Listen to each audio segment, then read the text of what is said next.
Magandang araw po mga boss. Welcome back po dito sa ating channel.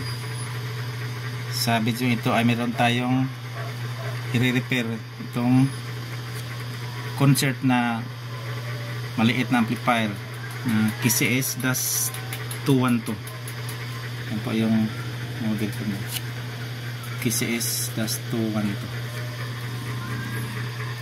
Tapos naman natin i-review ito mga boss. Tapos nalinisan na po natin yung itong loob ito mga boss, na nawala na po yung mga maraming alikabok at saka maliwalas na po itong referent.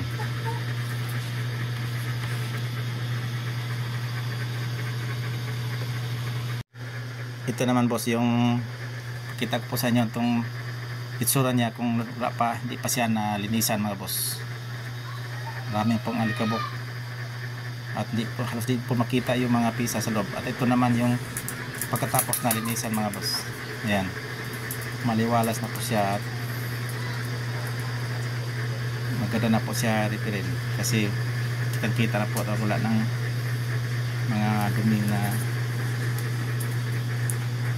ano dyan, yung maraming dumi wala na. Before pa natin ititest muna ito mga boss, kasi testingan muna natin, palitan muna natin itong AC cord niya kasi mayroon na pong sugat. Yan, ngat-ngat ata ng daga, tapos delikado na po siya mga boss. Mayroon na tayong pampalit dito kaya palitan muna natin bago natin itest para sure, para makita natin kung ano yung problema nito talaga at saka ano yung dapat nating palitan. Saglit lang at papalit muna na tayo ng AC cord mga boss.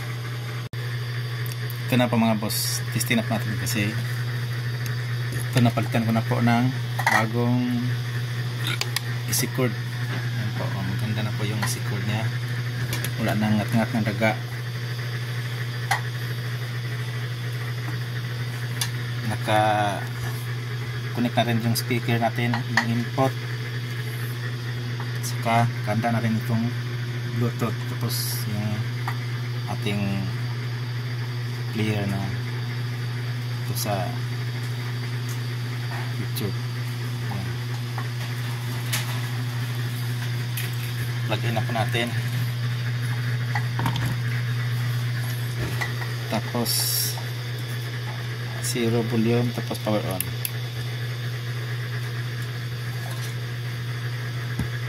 Yan, nagkuna po siya. Tunog na po siya. Ito po ay ito po yung channel na good. Ito po yung mayroong distortion. Ano? Distorted po siya mga boss. Ngayon hanapin natin kung anong dahilan nitong pagka-distorted nito mga boss. Yung isa naman ay okay, yung isa. Tingnan natin kung saan channel yung distorted mga boss. Ito pala yung distorted mga boss. Itong right channel, yung left yung okay, yung right yung may distortion mga boss.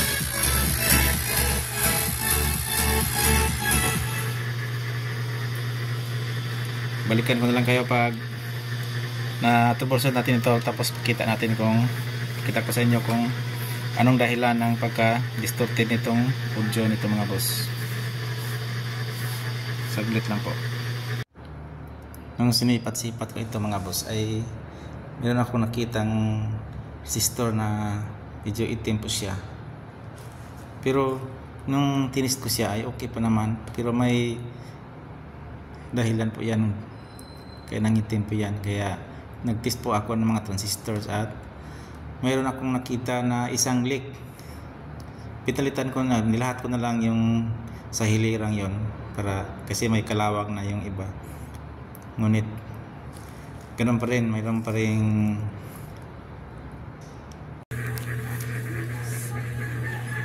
Ito po mga boss ay ito po yung mga kinakalawang ng mga resistor. Ito yan. Ayan.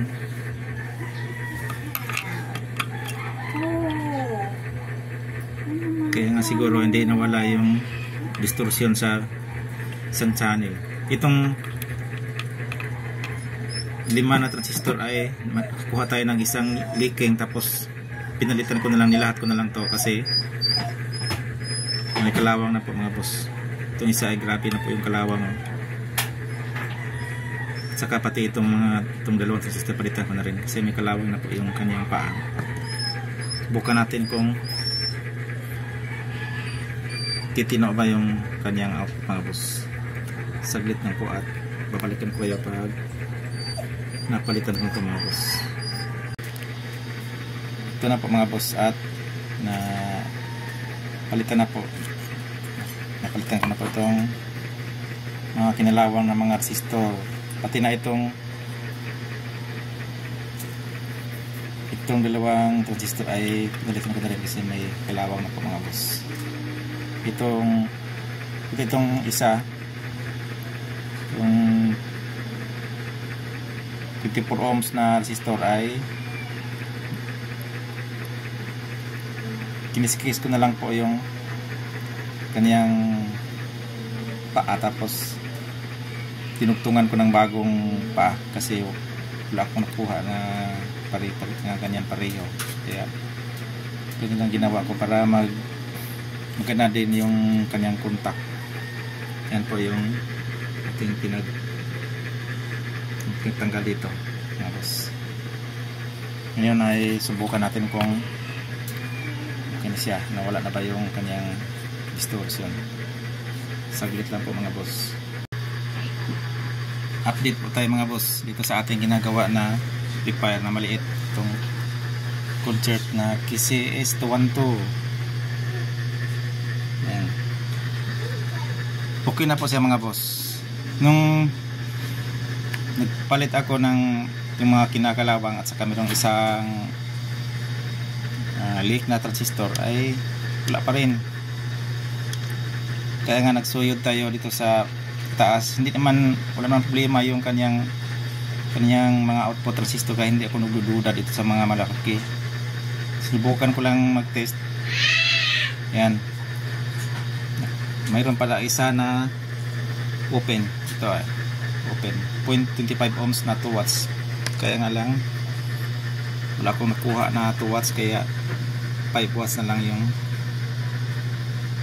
pinalit ko mga boss. Okay na po siya. Bago na po siya ng cord. Bago na po yan. Wala na pong ngat-ngat ng daga. Bago na po siya. Nakakonect na po yung ating testing po tayo mga boss. Final testing na po to.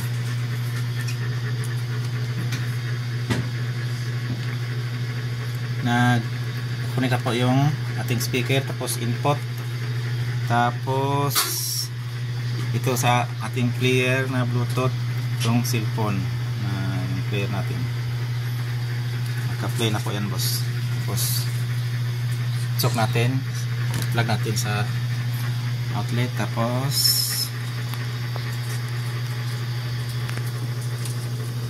zero yung volume, power on. Yan po.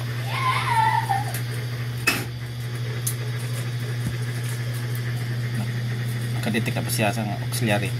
Automatic detect po ito mga boss. Kung halimbawa magsaksa ka ng flash drive ito, USB, ay nagdetect siya kaagad.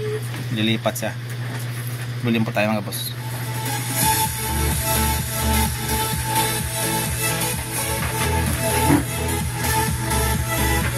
Okay na po siya mga boss. Yan.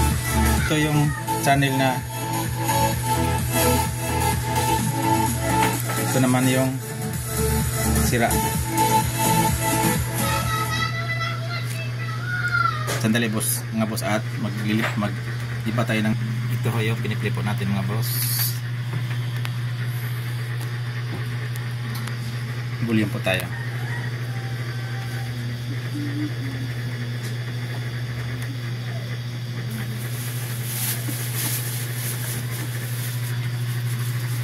Yeah, tato na nga ka-play.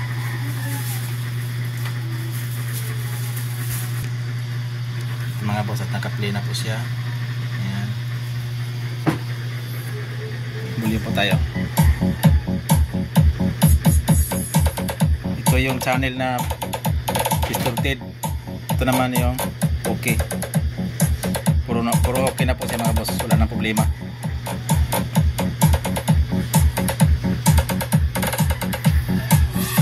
So hanggang dito na lang po yung itong vlog natin mga boss, at maraming salamat po sa pag-subscribe at thank you very much at God bless po sa ating lahat.